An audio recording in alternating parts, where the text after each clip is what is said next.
开始先带您来关心周末的天气讯息。受到西南风仍然是偏强的影响，在中南部地区还是会有阵雨或者雷雨，雨势是比较明显的。而部分地区还会出现局部大雨或者是豪雨，要提醒中南部的朋友们多多注意了。而北部和东南部在这一段期间也会有局部的短暂阵雨的情况，也因为这几天连续的降雨，在山区的部分要特别注意坍方或者是落石的可能。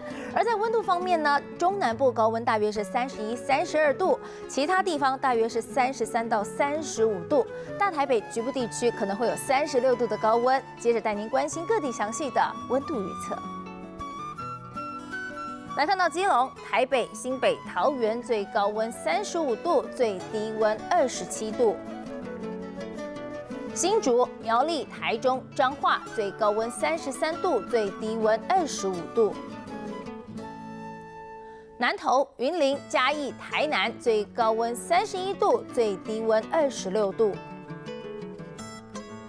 高雄、屏东、宜兰、花莲最高温34度，最低温24度。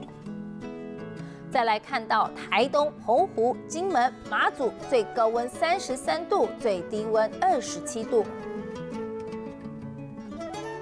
提醒您，因为西南风偏强，所以中南部还是要严防豪雨，而北部和东部也是会有短暂阵雨的情况。北部的高温大约是36度，中南部有32度，要提醒您注意补充水分，还有防晒了。